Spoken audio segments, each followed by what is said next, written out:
ஹைகோர்ட்ல open கோர்ட்ல அரசாங்க வக்கீலே சொல்லிட்டார், ஆமாம் அவர்களுக்கு எக்ஸ்ட்ரா நிபந்தனை போடுறோம். மற்றவன் டிரான்ஸ்ஃபார்மர்ல ஏறுறதுல இவன் ஏறான். யாரு தலை குனிஞ்சா, யாரு தலை குனியணும்?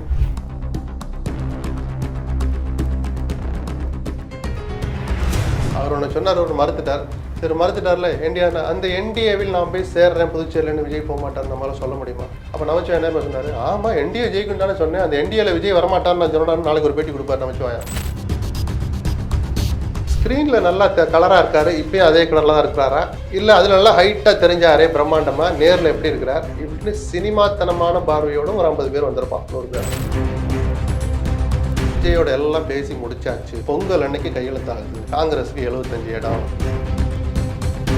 நீங்க என்ன வேணாலும் பேசுங்க, உங்க லாங்குவேஜ்ல, உங்க ஓரல் லாங்குவேஜ்ல, உங்க பாடி லாங்குவேஜ்ல பேசுங்க. இவ்வளவு ஒரு ஏற்பாட்டை பண்ணிட்டு மதுரை மாநாட்டில் எப்படி 1/2 மணி நேரத்தை முடிச்சிட்டாரு. எத்தனை நாள் உழைப்பு தெரியுமா? மீண்டும் சந்திக்கும் வரை நன்றி, வணக்கம். வேலை வேண்டுமா? ப்ளூ ஓஷன் இருக்கிறது. 10th 12th டிப்ளமோ டிகிரி படித்தவர்களுக்கு உணவு, தங்குமிடம், இஎஸ்ஐ, பிஎஃப் இன்சூரன்ஸ் உள்ளிட்ட சலுகைகளுடன் அனுபவத்திற்கேற்ற நல்ல சம்பளம் 15,000 முதல் 30,000 வரை. பெண்களுக்கு முன்னுரிமை. 2000த்திற்கும் மேற்பட்ட வேலை வாய்ப்புகள் உள்ளன. இப்போதே தொடர்பு கொள்ளுங்கள். Blue ocean.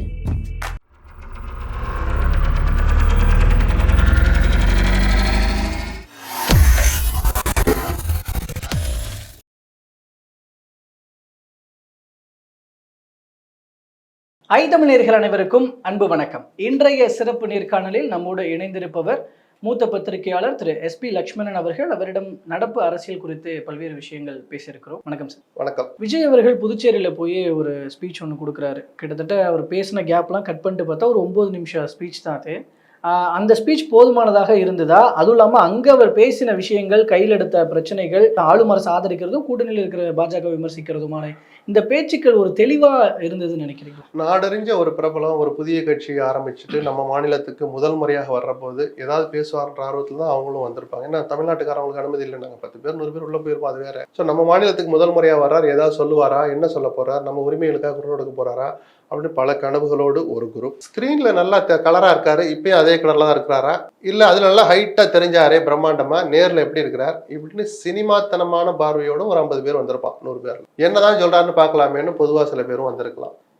எல்லா கேட்டகரி எடுத்து பார்த்தாலும் ஒரு 1/2 மணி நேரமாவது பேசணும் அப்படின்னு ஒரு கணக்கு இருக்கு. மற்றபடி இப்போது இப்படி பேசினால் இவ்வளவு நேரம்ன்றதுலாம் ஒன்றும் பெரிய ரூல் புக்கெல்லாம் கிடையாது. ஒரு நிகழ்ச்சி நடத்துறதுக்கு எவ்வளவு கஷ்டப்பட்டோம், அனுமதி வாங்குறதுல தொடங்கி அவர்கள் சொன்ன நிபந்தனைகளை நிறைவேற்றி அந்த கூட்டத்திடலை ஏற்பாடு பண்றதுக்கு எத்தனை பேருடைய உழைப்பு இருக்கு. அதுல குழந்தை குட்டியை விட்டுட்டு வந்திருக்க, வீட்டுல என்ன நடந்தாலும் பரவாயில்ல நான் விஜயை பாத்துறணும்னு ஒரு பிள்ளை பேசுதா, அந்த மாதிரி பிள்ளைய 100, 150, 1000 கணக்கில் வந்திருக்குங்க. பயலுகளும் அப்படிதான். அப்படிலாம் நம்மளை பார்க்க ஆர்வமா வர்றாங்களே, அவங்களுக்கு எதையாவது சொல்லி அனுப்புவோம், புத்தி புகட்டுவோம், இல்லை சொல்லி கொடுப்போம், இல்லை அவருடைய உணர்வுகளை படிச்சு பார்த்துட்டு இன்னொரு ஊர்ல பேசுவோம். அப்ப நம்ம ரொம்ப நேரம் பேசினாதான் அவன் என்ன ரியாக்ட் பண்றான்னு தெரிஞ்சுக்க முடியும்னா, எந்த காரணத்தை எடுத்து பார்த்தாலும் 1/2 மணி நேரமாவது அவர் பேசியிருக்கோம். அந்த கணக்குல தான் கொஞ்சம் பேசியிருக்கலாமே கூடன்னு சொல்றமே தவிர, இப்படி ஒரு அற்புதமான ஒரு தத்துவார்த்த உரையை நீட்டிக்காமல் விட்டீர்களே அப்படின்லாம் யாரும் கவலைப்படல. நீங்க என்ன வேணாலும் பேசுங்க, உங்க லாங்குவேஜ்ல, உங்க ஓரல் லாங்குவேஜ்ல, உங்க பாடி லாங்குவேஜ்ல பேசுங்க. இவ்வளவு ஒரு ஏற்பாட்டை பண்ணிட்டு மதுரை மாநாட்டில் எப்படி 1/2 மணி நேரத்துல முடிச்சிட்டாரு. எத்தனை நாள் உழைப்பு தெரியுமா? அது கொஞ்சம் மாநாடுனா என்ன அர்த்தம், பொதுக்கூட்டம் என்ன, தெருமுனை கூட்டம் என்ன, தேர்தல் பிரச்சார காலகட்டங்கள் அப்படி கடந்துகிட்டே போறபோது ஒரு ஊர்ல ஒரு பாயிண்ட்ல என்ன பேசணும், எவ்வளவு நேரம் பேசணும்னு சில கணக்குகள் இருக்கு.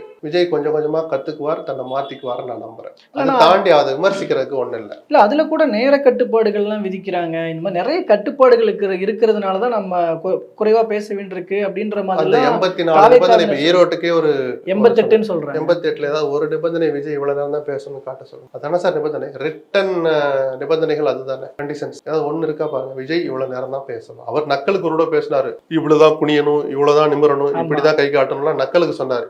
அதெல்லாம் மக்களை ஈர்க்கிறதுக்கு அல்லது ரசிகர்களை குஷிப்படுத்துறதுக்கு சொல்லியிருக்கலாம், நையாண்டி பண்றதுக்கு சொல்லியிருக்கலாம். காவல்துறையினரோ அரசோ அப்படி நிபந்தனை விதிச்சிருக்கா? அப்படி இல்லை. இத்தனை மணிக்கு ஆரம்பிங்க, இத்தனை மணிக்கு முடிங்க, 6 மணி நேரம் இடைவெளி அப்படின்னு இருக்கு. நீங்க இந்த 6 மணி நேரத்துல 5 மணி நேரம் கூட பேசுங்க, உங்களை யாரும் வேணாம்னா அது இல்லை சார். நீங்க இல்லாத ஒன்னும் சொல்லக்கூடாது. 88 நிபந்தனை எல்லா கட்சிக்காரனுக்கும் போடுற, உங்களுக்கு 4 எக்ஸ்ட்ரா போட்டிருப்பான், மரத்துல ஏறாத, டிரான்ஸ்ஃபார்மர்ல ஏறாத அப்படின்னு 4 எக்ஸ்ட்ரா இருக்கும். சொல்றதுக்கு நீங்க தான் வைக்கப்படணும். அது ஹைகோர்ட்ல ஓபன் கோர்ட்ல அரசாங்க வக்கீலே சொல்லிட்டார், ஆமாம் அவர்களுக்கு எக்ஸ்ட்ரா நிபந்தனை போடுறோம். மற்றவன் டிரான்ஸ்ஃபார்மர்ல ஏறுறதுல இவன் ஏறான். யாரு தலை குனிஞ்சா, யாரு தலை குனியணும்? ஸோ யாருக்கும் போடாத நிபந்தனைகள், யதார்த்தத்தை மீறி நிபந்தனைகள் உங்களுக்கு இருந்தா பொது வழியில இந்த நிபந்தனை 67வது நிபந்தனை நீங்களே பாருங்க மக்களேன்னு பொது வழிக்கு கொண்டு வந்து விவாதிக்கணுமே தவிர 88 குடிக்க தண்ணி வை, வண்டியை ஒரு இடத்துல நிறுத்து, இதெல்லாம் நிபந்தனைகள் இருக்கும். இப்படி 88 போட்டாங்கன்னு சொல்றதா, இதெல்லாம் சொந்த அறிவு இல்ல, சுய புத்தி உள்ள எல்லாரும் செய்யற நிபந்தனை தான் 80 நிபந்தனை. மீதி 8 அந்த இடத்துக்கு தகுந்த மாதிரி ஸ்பெசிபிக்கா சிலது சொல்லியிருப்பாங்க. நான் நியாயப்படுத்தல, மத்தவங்களும் அதை எல்லாருக்கும் பண்றதுனால ஆமா தெரியல, அதை ஃபாலோ பண்ற, அதை அமல்படுத்துகிற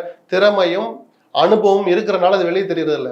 அதிமுக 150 தொகுதியை தாண்டி வந்துட்டார் எடப்பாடி. எந்த ஊர்லயாவது பிரச்சனை வச்சா அனுமதி கொடுக்கல, வச்சாங்க. இந்த ஆம்புலன்ஸ் உள்ள விடுறான்னு ஒரு 10 நாள் கலாட்டா பண்ணார் எடப்பாடி. தவிர இட பிரச்சனையோ அனுமதி பிரச்சனையோ ஏதாவது வந்துச்சா சார்? ஏன்னா அதிமுக அந்த அனுபவம் இருக்கு. அந்த சீட்லயே எடப்பாடி உட்கார்ந்தவர்.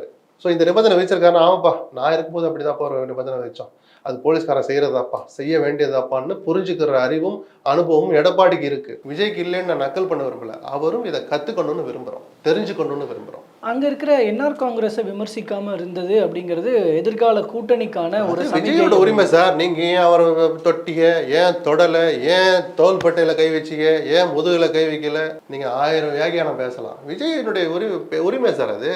அவரை ஏற்கனவே 2 பேருக்கு நல்ல நட்பு இருக்குன்னு எனக்கே தெரியும் சில விஷயங்கள்ல, சரிதானா? 2 பேருக்கு காமன் ஜோதிடர்லாம் இருக்கிறாங்க, அதெல்லாம் ஒரு பக்கம் இருக்கட்டும். ஸோ நீங்க அதை வெளியில எடுத்துட்டு வந்து பேசலாம். அவர் இப்படி பேசியிருக்கிறார், நீங்க உங்க எதிர் தாக்குதலை தொடங்குங்க. பிஜேபிங்கிற பேரையே உச்சரிக்கல கடைசி வரைக்கும் அப்படின்னா நீங்க சொல்லுங்க. மற்றபடி அவர் இப்படிதான் பேசணும்லாம் நம்ம போய் கட்டுப்பாடு இருக்க முடியாது. இல்ல, ஆனா அது சாத்தியப்படுமா அப்படின்னு தெரியல. நான் தான் சொல்ல, அரசியல்ல யாரையும் நம்பாதீங்கன்னு இந்த பேட்டி ஆரம்பிக்கும் போதே சொன்னேன். யாரையும் நம்பாதீங்க, இதுதான் நடக்கணும்னு நம்பாதீங்க, இது நடக்கவே நடக்காதுன்னு. ஏன்னா அவர் அப்படி பேசினதுக்கு அப்புறம் உடனே வந்து அங்க இருக்கிற அமைச்சர் நமச்சிவாயம் ஒரு ரீப்ளை கொடுக்குறாரு. அடுத்த எலெக்ஷன்ல தாவேக்காலாம் வராது, என்டிஏ கூட்டணி இப்போ இருக்கிறபடியே ஜெயிப்பாங்கன்ற விஷயம். அப்போ இது மூலமா என்ஆர் காங்கிரஸ், ஏன் இப்போ என்ஆர் காங்கிரஸ் அது முதல்வரே கூட ஒரு மாதிரி ஒரு மாற்று கருத்து தான் அவரும் சொல்றாரு. இப்போ அப்படி சொல்லும் போது அது எப்படி எடுத்துக்கிறதுன்னு ஒரு எதுக்கு சார் எடுத்துக்கிறீங்க? அவர் ஒண்ணு சொல்றாரு, அது போய் உடனே சாத்தியம் இல்லைன்னு யோசிச்சுட்டு போய் அடுத்த வேலையை பார்ப்போமே. என்ன ஐயோ அதை விட்டாச்சுன்னா மதியம் சாப்பிடவே முடியாது சார். எனக்கு விஜய் என்ன சொன்னார்னு நமக்கு தெரியணும் சார், ஏன் சொன்னார்னு நமக்கு தெரியணும் சார். எதுக்கு சார் மெனக்கட்டுறீங்க? அவர் ஒன்று சொன்னார், ஒன்று மறுத்துட்டார். சரி மறுத்துட்டார்ல, அந்த என்டிஏவில் நான் போய் சேர்றேன் புதுச்சேரியிலன்னு விஜய் போக மாட்டார்னு நம்மளால சொல்ல முடியுமா? அப்போ நமச்சிவாயம் என்ன சொன்னாரு? ஆமா என்டிஏ ஜெயிக்கும் தானே சொன்னேன், அந்த என்டிஏல விஜய் வரமாட்டார்னு நான் சொன்னான்னு நாளைக்கு ஒரு பேட்டி கொடுப்பாரு நமச்சிவாயம். உங்களுக்கு எனக்கு தேவையா? ரொம்ப சீரியஸாலாம் அரசியல்வாதி பேச்சு எடுத்து விவாதிக்க வேண்டாம், கடந்து ஓடிடணும். இன்னைக்கு நடக்கிற சம்பவமாக இப்போ விஜய் கூடவே இருந்த ஒருத்தர் வந்து திமுகவில் போய் சேர்ந்திருக்கிறாரு. வச்ச முக்கியமான குற்றச்சாட்டுன்றது, இங்கே விஜய் மக்கள் மன்றத்தில் இருந்த நிர்வாகிகளுக்கெல்லாம் இங்கே முக்கியத்துவம் கொடுக்கல, வெளியிலிருந்து வந்தவங்களுக்கு நல்ல பதவிகள் கொடுத்து வச்சுட்டு இருக்கிறாங்க, ஒரு அதிருப்தியை வெளிப்படுத்துகிற மாதிரி சொல்கிறார். அத்தகைய பிரச்சனைகள் இப்போ அந்த பாதையில் தான் விஜயும் பயணிச்சுட்டும் இருக்கிறாரு.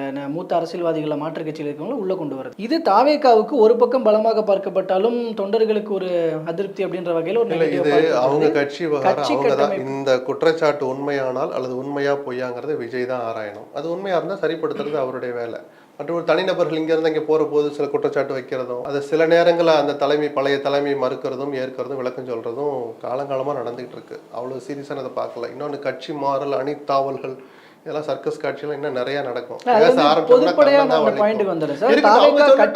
இதை விஜய் தான் கவனிக்கணும். அதுக்காக ஒரு வர்றவங்களை பூரா இடம் கொடுத்து எங்கெல்லாம் அப்படி பார்த்தா இவ்வளோ பெரிய ஆள் செங்கோட்டையன் போன பிறகும் கூட அவர் புஷி ஆனந்துடன் இணைந்து செயல்படுவார். அவருடைய ஆலோசனையின் பேர் இருவரும் இணைந்து ஆலோசித்து செயல்படுவார்னு எத்தனை 3-4 அறிக்கை வந்துருச்சா? புஷி ஆனந்த் யாரு? அஜித் ரசிகர் மன்றத்தினுடைய அகில இந்திய தலைவரா? யார் அவரு? என்ன இருந்தாரு? விஜயனுடைய ரசிகர் மன்றத்தில். அப்ப புஷி ஆனந்தையும் ஒரு ஒதுக்கி தள்ளிட்டாருன்னா ஒரு செல்வகுமாரா, அவர் மாறி நபர்கள், அவர் போன்றவர்கள் சொல்ற கருத்தை நம்ம சீரியஸா எடுத்துட்டு வாதிக்கலாம். அந்த முன்னாடியே உதாரணம் இருக்கு, அப்படி ஒண்ணு இன்னும் வெளியே தள்ள ஆரம்பிக்கல அப்படின்னு, அல்லது அந்த அளவுக்கு இன்னும் இன்டேக் உள்ள வரல. புது ஆட்கள் வர வரதானே இடிச்சு தள்ளிட்டு எல்லாம் வெளியே போவான். அது வந்த பிறகு உலகமே பேசும், செல்வகுமார் மட்டுமல்ல. அப்போ அவரு நம்ம பேசலாம், விஜய் அதுக்கு ஒரு விளக்கம் சொல்ல வேண்டிய கட்டாயம் வரும், அவர் வாயிலிருந்து ஒரு விளக்கம் வரட்டும், அப்புறம் பேசலாம். இப்போ ஒரு சின்ன விஷயம் ஒருத்தர் சொல்லிட்டு போறாருங்கிற எடுத்து வச்சுலாம் நம்ம விவாதிக்க முடியாது. காங்கிரஸ் கூட்டணி அமையும் நினைக்கிறீங்களா தாவேக்க கூட? ஏன்னா அது ஒரு பக்கம் ஏதோ நான் இருந்து பேச்சுவார்த்தை நடத்துற மாதிரி பேசிட்டு இருக்கேன்.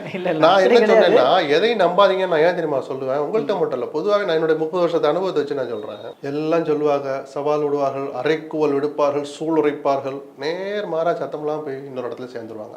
எல்லா கட்சியும் எல்லா தலைவரும் இதுக்கு விதிவிலக்கு அல்ல, சரிதானே? ஒரு தனிநபர் ஒரு கட்சி கூட இதுக்கு விதிவிலக்கே கிடையாது. ஏன்னா சூழல் தான் தீர்மானிக்கும். அந்த யதார்த்தமும் அந்த 30 வருஷத்து அனுபவம் எனக்கு கொடுத்துருக்குது. அதுதான் அரசியல். அது ஒரு வதந்தி போய்கிட்டே இருக்கு. 2 மாசமா அவர் அதிமுக படம் போறாரா, இல்ல அமித்ஷாவோட மிரட்டலுக்கு உட்படுவாரா, இல்ல காங்கிரஸ் ராகுல் காந்திலாம் அவரோட போய் பார்த்தாரு அப்படி போவாரா அப்படின்னு வதந்திகள் வந்துகிட்டு இருந்த நேரத்துல காங்கிரஸ் கட்சியும் ஏதோ 100 இடம் கொடுங்க, 75 இடம் கொடுங்க, எங்களை அமுக்குறீங்க வைக்கிறீங்கன்னு ஒரு குய்ய முறைன்னு கத்துறாங்களே, அப்போ இவங்களும் வெளியே போய் விஜயோட சேர்ந்துருவாங்களான்னு வதந்திகள் உளவிய நேரத்தில் அகில இந்திய தலைமையின் ஒப்புதலோடு செல்வபிறந்தே ஒரு அறிக்கை வெளியிட்டார். காங்கிரஸ் கட்சியினுடைய செயலாளர், தமிழ்நாட்டு மேலிட பொறுப்பாளர் கிரீஷ் சோடங்கர் தலைமையில் 5 பேர் குழு, அதில் நானும் ஒரு ஆள்னு ஒரு அறிக்கை விட்டார்ல.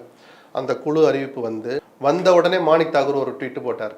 இது கொஞ்சம் நல்லா வரும் அப்படிங்கிற மாதிரி அவர் கிட்டத்தட்ட ஏற்றுக்கல, அல்லது இதுதான் வழி, வேற வழி இல்லைங்கிற மாதிரி புரிஞ்சுக்கிற மாதிரி ஒரு ட்வீட்டை போட்டார். ஏன்னா மாணிக் தாகூர் சொன்னால் மாணிக் தாகூரும் ஒருவர் இந்த காங்கிரஸ் விஜயோடு சேரணுன்றதுல காங்கிரஸ்கார அத்தனை பேருக்கு தெரிஞ்ச ரகசியம் அது. ராஜேஷ்குமாருக்கும் அந்த எண்ணம் இருக்குலாம் சொல்றாங்க. ரைட், அது அவங்க ஒரு காங்கிரஸ்காரனா காங்கிரஸ் கட்சிக்கு எது நல்லது அப்படின்னு ஆராய்ந்து முடிவெடுக்கிற அல்லது ஆராய்ந்து ஆலோசனை சொல்கிற பரிந்துரைக்கிற இடத்துல அவங்க இருக்கிறாங்க. ஒன்றும் தப்பு இல்லை. அந்த வதந்திகளுக்கு முற்றுப்புள்ளிக்கிற மாதிரி ஒரு குழு அமைச்சு அந்த குழு திமுக தலைவரையே அறிவாலயத்துல ஊரறிய பார்த்துட்டு போன பிறகும் பிரவீன் சக்கரவர்த்தின்னு ஒருத்தர் உள்ள போய் விஜயை போய் பார்த்து அந்த செய்தியை அவரே கசிய விட்டாரோ இல்ல திட்டமிட்டு சிலர் கசிய விட்டாங்களோ, அந்த குழு அமைச்சரே சும்மா ஹம்பக்கு தான். சந்திப்பே நடந்தாலும் நம்பாதீங்க, விஜயோட எல்லாம் பேசி முடிச்சாச்சு, பொங்கல் அன்னைக்கு கையெழுத்தாகுது, காங்கிரஸுக்கு 75 இடம், அந்த வதந்தி இன்னைக்கு வரைக்கும் ஓடிக்கிட்டு இருக்கு. அவ்வளவு சீரியஸா நான் எடுத்துக்கல, அதை நான் புறக்கணிக்கவும் மாட்டேன். அறிவிச்சா 2 பேரும் நின்று போட்டோக்கு போஸ்ட் கொடுக்கட்டும். அது செல்வ பெருந்தையும் ஸ்டாலினும் சேர்ந்து அந்த போட்டோக்கு போஸ்ட் கொடுக்குறாளா, இல்லை செல்வ பெருந்தையும் விஜயும் போட்டோக்கு போஸ்ட் கொடுக்குறாளா, இல்லை செல்வ பெருந்தைக்கு அந்த அணியில் உடன்பாடு இல்லாமல் அவரு கொஞ்சம் தள்ளி நின்று இன்னொரு எக்ஸும் விஜயும் போஸ்ட் கொடுக்குறாளாலாம் ஃபோட்டோ வரட்டும், அப்புறம் சீரியஸாக எடுத்துகிட்டு வாதிக்கலாம். அந்த வதந்திகள் தொடருதுன்னு வேணால் நம்ம எடுத்துக்கலாம். அதனால் இது சாத்தியமா சார் தெரியாது எனக்கு. ஏன்னா அதனோட விளைவுகளை மையப்படுத்தி தான் இந்த பேச்சுக்களே ஓடுது. ஏன்னா காங்கிரஸ் இல்லைன்னா திமுகவினுடைய நிலை என்ன, காங்கிரஸ் வந்துச்சுன்னா தாவேக்காவோட நிலை என்ன, 1000 இருக்கு. எந்த கேள்விக்கு தெளிவான பதில், உறுதியான பதில் உங்களுக்கும் கிடைக்காது, எனக்கும் தெரியாது. அது நடக்கும் பட்சத்தில் தான் தெரியும். ஆமா சார், ஆப்ஷன்ஸ் நிறைய இருக்கிற போது இதுதான் நடக்கும்னு நீங்க யாரையும் முடிவு பண்ணி வாங்க. தேர்தல் அரசியல் அப்படி மாறி போச்சு இல்லை, யாரையும் நான் குறை சொல்லலை, யாரும் நம்பாதீங்க, வெக்கம் கட்டது தான் தேர்தல் அரசியல்லாம் நான் சொல்றேனே, எனக்கு நான் ஆசையா, அவங்களுக்கு வேற ஆப்ஷன் இல்லை சார். ஒரு தலைவனுடைய ஒரு கட்சியினுடைய ஸ்டாண்ட் என்ன நிலைப்பாட்டை எடுப்பது அப்படிங்கிறது அந்த நேரத்து சூழல் தான் தீர்மானிக்கும். அவர்கள் மட்டுமல்ல, எதிரியினுடைய நிலைப்பாடும் இவர்கள் அதை மையப்படுத்தா இவர்களும் முடிவெடுப்பாங்க. ஸோ சூழல்ங்கிறதுல எதிரி எடுக்க போற நிலைப்பாடும் அடக்கம். அவன் என்ன எடுக்கிறான், என்ன செய்யலை, யாரை சேர்த்தா யாரை சேர்க்கல, அதுக்கு தகுந்த மாதிரி தான் இவங்க ஒரு ஸ்டாண்ட் எடுப்பாங்க. இது எல்லாருக்கும் பொருந்தும். திமுக அதிமுக சீமான் உட்பட அணியே நான் சேர மாட்டேன், நான் தனியா நிற்பேன்னு சொல்ற சீமான் கூட ஏற்ற மாதிரி என்ன நடக்குன்னு கவனிச்சுட்டு தானே இருப்பார், இல்லை கண்ண மூடிக்குவாரா. அதனால சூழல் தான் தீர்மானிக்கும். பொறுத்திருந்து பார்ப்போம் சார் என்ன நடக்குதுன்னு. பல்வேறு கருத்துக்களையும் தகவல்களையும் பகிர்ந்து கொண்டமைக்கு நன்றி.